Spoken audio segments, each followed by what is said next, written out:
Saat aku tahu malam panas itu. Bab 006. Maksud kamu. Yoga tak mengerti. Kamu adalah satu-satunya penerus Papa Wijaya.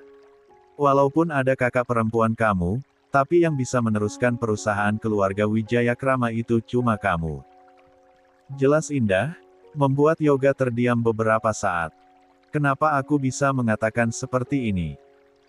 Sebab aku juga baru tahu tadi, bahwa ternyata ayah kamu ngotot menjodohkan kamu sama aku, karena kakek kamu udah berjanji akan menjadikannya satu-satunya anak yang akan menerima seluruh warisan beliau. Jelas indah, mengejutkan Yoga. Maksud kamu indah? Yoga masih belum begitu mengerti. Yoga, sebenarnya papa kamu juga mempunyai saudara-saudara lainnya yang juga merupakan anak dari kakek kamu, tetapi anak dari istri siri beliau. Kakek berjanji, kalau Papa Wijaya berhasil menikahkan kita berdua, maka anak-anak kakek kamu yang lainnya gak akan mendapatkan apapun. Semua hanya akan menjadi milik Papa Wijaya dan akan diwariskan pada anak-anak Papa, yaitu kamu dan kakak perempuan kamu. Ujar Indah membuat Yoga terperangah mengetahui fakta sesungguhnya. Indah, dari mana kamu tahu? Yoga merasa bingung, ia bahkan tak tahu sama sekali tentang hal itu. Tadinya ia pikir sang papa hanya ingin menjalankan wasiat kakeknya yang sudah meninggal dunia tersebut untuk menjodohkan mereka berdua. Aku mendengar langsung dari pembicaraan ayahku dan juga Tante Hanum. Yang aku belum mengerti sampai sekarang, kenapa kakek kita ingin kita berdua sebagai cucu mereka dijodohkan. Apa tujuannya? Bahkan almarhum kakek kamu sampai rela memberikan seluruh harta kekayaannya untuk Papa Wijaya asal bisa membuat kita menikah. Beliau gak menyisakan untuk anak-anaknya yang lain. Itulah yang dimanfaatkan Papa Wijaya demi bisa menguasai semuanya, makanya memaksa kamu mau menikahi aku dengan memberikan ancaman-ancaman yang gak masuk akal kalau masih berhubungan dengan Tiffany. Indah menghela napas panjang, tak habis pikir dengan orang-orang yang gila harta duniawi. Yoga terdiam 1000 bahasa, tengah mencerna satu persatu kebenaran yang disampaikan Indah. Gadis itu tak sedikit pun menunjukkan kebohongan dari ucapannya, hanya memberitahu kebenaran yang ada. Dan kamu, apapun yang kamu lakukan, sekalipun pada akhirnya kita bercerai karena kamu tetap memilih Tiffany, maka kamu tetap akan menjadi penerus Papa Wijaya. Papa mengatakan bahwa kamu akan kehilangan hak waris kalau masih berhubungan dengan Tiffany. Itu cuma ancaman belaka Yoga. Itu gak akan terjadi. Karena kalau sampai kamu gak ada, maka saudara-saudara Papa Wijaya yang gak mendapatkan warisan dari almarhum kakek kamu, akan merebut semuanya dari keluarga Wijaya Krama. Yoga terhenyak. Sepertinya masuk akal. Mustahil dirinya akan dicoret dari ahli waris sang papa hanya karena masih menjalin hubungan dengan Tiffany. Yoga, kamu jangan takut. Kamu gak akan jadi gelandangan. Kamu tetap akan menjadi satu-satunya penerus Papa Wijaya. Aku dan kamu sebenarnya yang dikorbankan di sini. Aku dijodohkan sama kamu supaya ayahku bisa mendapatkan sejumlah uang yang besar dari papa kamu, dan kamu dipaksa harus memutus hubungan dengan wanita yang kamu cinta karena papa kamu juga mendapatkan keuntungan yang luar biasa juga. Semua demi harta. Indah menatap sekilas pada Yoga di sampingnya, dengan wajah serius. Yoga mengusap kasar wajahnya, mengapa ia baru tahu akan hal ini. Dirinya mungkin tidak akan pernah tahu jika Hu Indah tidak memberi tahu kebenarannya. Mungkin aku gak pantas memberikan masukan atau saran untuk hidup kamu, karena aku bukan siapa-siapa di mata kamu. Tapi aku pikir aku harus mengatakan ini. Indah masih menatap Yoga yang juga menatapnya. Menunggu apa yang ingin disampaikan istrinya itu. Yoga, perjuangkan Tiffany. Lanjut Indah dengan sorot mata penuh keseriusan. Yoga terhenyak. Indah memintanya untuk memperjuangkan Tiffany yang merupakan wanita idaman lain dalam rumah tangga mereka.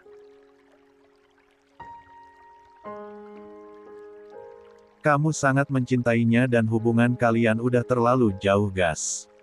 Kalau kamu memang benar-benar mencintai dia, maka jangan biarkan dia menunggu lagi. Aku tahu gimana rasanya menunggu dan menunggu. Tanpa kepastian. Ungkap Indah kembali menatap lurus ke depan.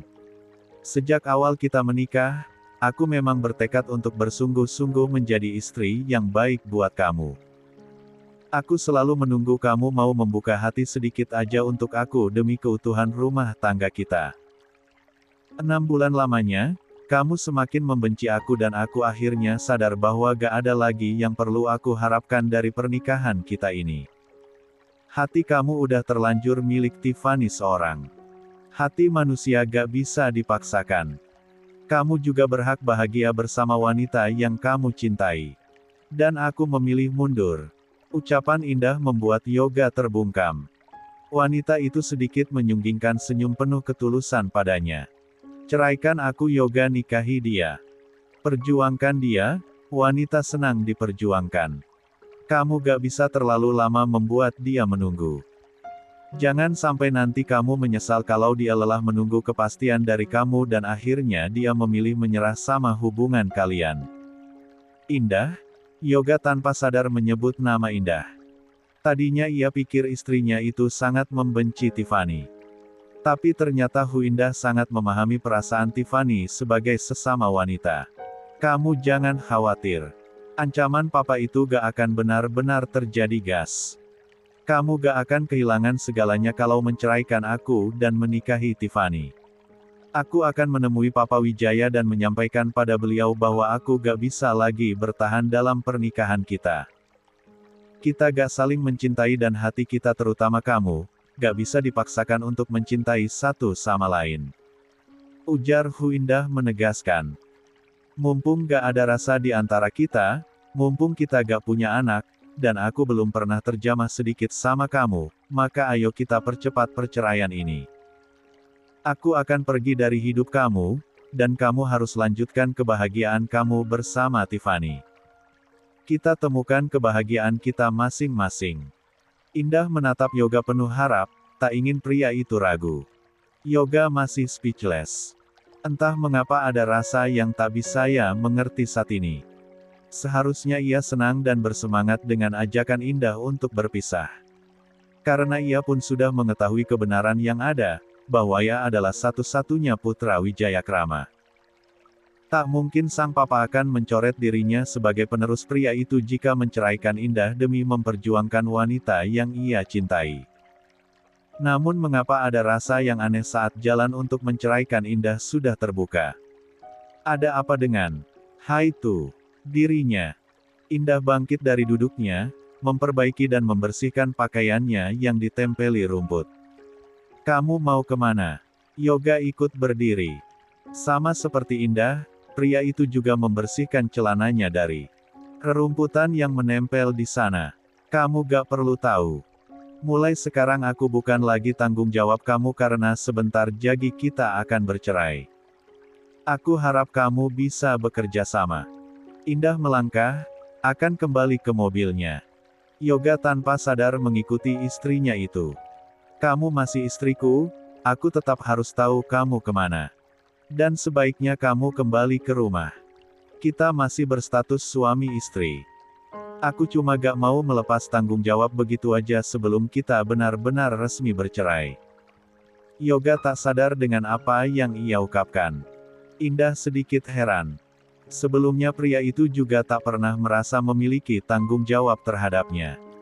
Mengapa tiba-tiba sekarang mengatakan tetap akan bertanggung jawab padanya sebelum resmi bercerai? Pria yang membingungkan. Aku gak akan pernah kembali lagi ke rumah itu. Jawab Indah menegaskan. Kenapa? Kamu boleh menempatinya sesuka hati. Bahkan setelah kita bercerai, kamu boleh memilikinya. Sahut Yoga dengan sedikit gaya angkuh. Pasti Indah akan bahagia karena bisa memiliki rumah mewah itu, pikirnya. Indah tersenyum samar, menggelengkan kepalanya. Aku nggak akan mengambil apapun dari kamu Yoga, aku cuma mau secepatnya cerai supaya bisa pergi dari hidup kamu. Yoga terpana. Indah menolak. Gadis itu bahkan mengatakan tak akan mengambil apapun darinya selain ingin secepatnya lepas dari ikatan pernikahan dengannya. Dugaannya jika Indah menyukai kemewahan ternyata salah. Terbukti, gadis itu memang tak pernah menggunakan fasilitas yang ada di rumah itu. Seperti mobil mewah yang berjejer di garasi rumah, tak sekalipun Indah sentuh atau gunakan untuk menunjukkan pada semua orang jika dirinya adalah istri dari seorang Yoga Wijayakrama, menantu orang terpandang yaitu Tuan Wijayakrama yang sangat dihormati dan dikenal. Indah, kamu mau kembali ke rumah ayah kamu? Tanyanya masih penasaran, mengikuti Indah yang kini sudah hampir sampai di mobil mereka masing-masing. Setidaknya ia tahu di mana istrinya itu akan tinggal setelah ini. Semua hanya karena supaya ia tetap bisa menemui Indah untuk membahas tentang proses perceraian mereka nantinya. Ya, pasti hanya untuk itu. Indah berhenti di samping mobilnya. Aku juga gak akan kembali lagi ke rumah itu. Jawab Indah dengan wajah jenuh. Maksud kamu? Itu rumah orang tua kamu, kemana lagi kamu tinggal kalau gak di sana? Aku diusir dari rumah itu tadi. Mereka gak mengizinkan aku tinggal di sana. Jawab Indah dingin, tangannya hendak membuka pintu mobil. Apa? Kamu diusir? Bagaimana bisa? Yoga masih tak percaya. Biasa, ibu tiri hanya cinta kepada ayahku saja. Indah tersenyum miris, mengingat Hanum membuat perasaannya muak, moodnya turun. Yoga terhenyak, tak bisa berkata-kata. Indah langsung membuka pintu mobilnya, akan segera masuk. Indah, Jalu kamu mau tinggal di mana sekarang? Yoga tak bisa menutupi rasa penasaran. Pikirnya, tanpa dirinya, gadis itu tak akan bisa bertahan hidup di luar sana. Indah mengernyit heran pada Yoga. Pria itu terasa menyebalkan di matanya. Kenapa sangat ingin tahu di mana dirinya akan tinggal? Ia bisa menjaga diri sendiri. Ia juga memiliki tabungan dari nafkah bulanan yang pria itu berikan dan memang adalah haknya yang tak akan ia tolak. Aku tinggal di mana, itu bukan urusan kamu Yoga. Pikirkan aja kebahagiaan kamu bersama Tiffany. Sebentar lagi kalian akan bersatu sebagai pasangan paling berbahagia. Indah tak ada keinginan untuk meladeni Yoga. Ia lalu masuk ke dalam mobil, menutup pintunya di depan mata Yoga yang masih berwajah penasaran. Tak buang waktu, mobil pun melaju pergi meninggalkan taman. Begitupun Yoga yang akhirnya berjalan menuju mobilnya untuk segera pergi, namun dengan hati yang bertanya-tanya. Kenapa Indah begitu misterius? Dirinya yang sebelumnya tak peduli, kini tanpa menyadari perasaannya, mendadak ingin mengetahui tentang gadis itu.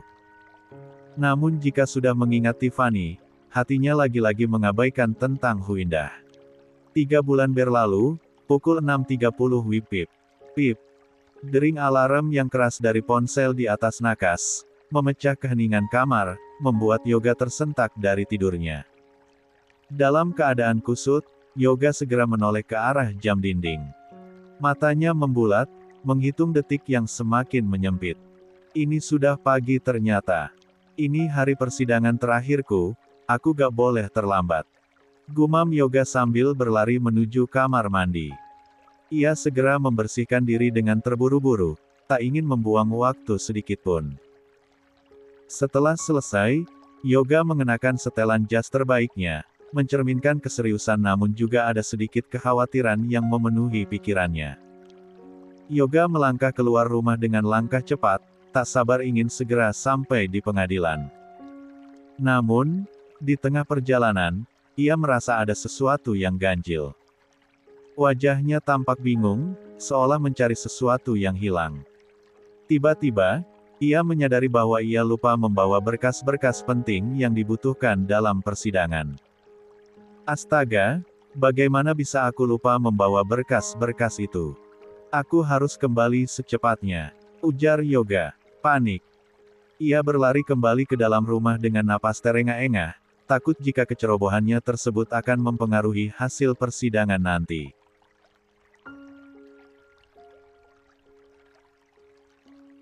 Setelah berhasil mengambil berkas-berkas yang tertinggal, Yoga kembali melajukan mobil menuju pengadilan dengan penuh harap, juga keresahan.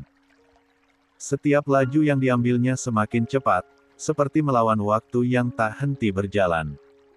Di benaknya, satu-satunya pikiran yang ada adalah keinginan untuk bisa hadir tepat waktu dan mengakhiri persidangan dengan hasil yang memuaskan. Namun entah mengapa, ada perasaan aneh yang muncul di saat yang bersamaan dengan rasa tidak sabar untuk segera mengakhiri pernikahannya dengan Hurnaira, yang akan terjadi dalam waktu dekat ini. Ia tak tahu apa itu. Mungkin hanya sekedar rasa gugup, atau entahlah. Suara ponsel Yoga berbunyi, pertanda ada sebuah panggilan masuk. Ia tersenyum, itu dari kekasihnya Tiffany. Yoga menekan tombol pada setir mobilnya yang dilengkapi fitur audio connectivity. Terdengar suara kekasih pujaan hatinya yang membuat dadanya berdebar penuh semangat. "Halo, sayang." Sapa Tiffany di seberang sana dengan suara manja. "Ya Honey." Jawab Yoga dengan senyum sumringah, tetap menatap lurus ke depan sambil menyetir. "Yoga, hari ini sidang perceraian kamu yang terakhir kan? Aku boleh ikut?" Tiffany berharap bisa mendampingi Yoga menjemput status baru pria itu hari ini, yaitu seorang duda. "Jangan Van, aku gak mau keluargaku melihat kehadiran kamu. Aku gak mau mereka menyakiti kamu dengan kata-kata kasar mereka nanti." Tolak Yoga, tak ingin sang kekasih terluka dengan umpatan orang tuanya jika sampai melihat kehadiran wanita itu. "Sampai kapan aku gak diterima di tengah keluarga kamu? Kamu jadi menceraikan Indah kan juga udah atas persetujuan mereka. Kenapa kamu masih belum mengajak aku bertemu mereka? Bukannya kamu udah janji mau nikahin aku setelah bercerai?" Nada suara Tiffany sedikit meninggi, memperlihatkan kesedihannya. "Papa dan Mama aku setuju aku dan Indah cerai karena terpaksa Van. 3 bulan lalu Indah mendatangi papaku, dia sendiri yang memohon supaya keluarga aku membiarkan kami bercerai."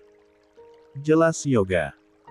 Bagaikan flashback, Yoga seketika mengingat kembali kejadian 3 bulan lalu, tepatnya saat Indah datang ke rumah keluarga besarnya karena ingin menyampaikan keputusan gadis itu untuk bercerai darinya. Awalnya Wijaya dan sang istri keberatan, sedih dan marah besar pada dirinya yang telah berselingkuh, sehingga menyebabkan Indah menuntut cerai. Namun setelah Indah menjelaskan jika hati tidak bisa dipaksakan untuk menerima dan mencintai, juga mereka tidak boleh memaksakan kehendak agar Yoga mau menjalani kehidupan pernikahan dengan wanita yang tidak dicintainya, barulah akhirnya Wijayakrama dan istrinya pasrah. Tak akan lagi memaksa putra. Mereka tetap bertahan dalam pernikahan akibat perjodohan ini, apalagi sampai berlama-lama menyakiti Indah dengan perselingkuhan yang ia lakukan. Setelah itu, Yoga juga tak pernah lagi saling bertemu apalagi bertukar kabar dengan Indah. Mereka menjalani hidup masing-masing sembari proses perceraian berlangsung. Indah tidak pernah sama sekali menghadiri persidangan. Pengacaranya yang selalu hadir selaku yang diberi kuasa. Entah bagaimana kabar Hu Indah sekarang. Di mana gadis itu tinggal? Yoga sempat bertanya-tanya, meski pada akhirnya ia abaikan rasa penasaran itu. "Yoga." Suara Tiffany mengejutkan Yoga yang sempat larut dalam lamunan. "Ya Honey. Maaf, aku lagi fokus nyetir tadi." Yoga beralasan. "Aku mau minta kepastian dari kamu. Setelah resmi bercerai nanti, kamu langsung nikahin aku kan?" "Tentu Honey. Aku akan bawa kamu menemui orang tua aku untuk mengatakan pada mereka kalau aku akan menikahi kamu, dengan ataupun tanpa restu mereka." Tegas Yoga. Dirinya tak peduli lagi pada ancaman Wijaya yang ia tahu tak akan benar-benar terjadi. Beneran gas. "Ah, aku senang, itu artinya sebentar lagi, aku bakal jadi istri kamu." "Sudah pasti sayang. Kan aku selalu bilang kalau aku cuma mau kamu aja yang jadi pendamping hidup aku. Aku tuh cintanya cuma sama kamu. Gak ada perempuan lain yang bisa menggeser posisi kamu di hati aku." Ungkap Yoga begitu yakin. Tiffany tertawa haru, sudah tak sabar menjadi Nyonya Yoga Wijayakrama. Impiannya sejak lama. Bahkan, sanggup menunggu. Makasih sayang, aku senang. Tadinya aku pikir seiring berjalannya waktu, kamu bakal jatuh cinta sama Indah. Dia kan cantik, rasanya aneh kamu gak tertarik. Tapi ternyata aku salah. Kamu memang setia. Kamu gak tertarik sama dia sedikit pun. Aku bahagia banget kamu sebentar lagi akan menyandang status duda. Seandainya aja aku bisa mendampingi kamu di persidangan terakhir ini. Aku pengen lihat kamu ucapin talak untuk dia. Aku pengen lihat gimana ekspresi dia. Pasti dia hancur banget. Aku bakal puas, karena selama ini kehadiran dia udah bikin aku juga sempat merasa hancur. Dia itu perusak hubungan orang lain. Ucapan Tiffany yang panjang lebar membuat Yoga terdiam. Indah bukan perusak hubungannya dengan Tiffany. Ia menyadari hal itu.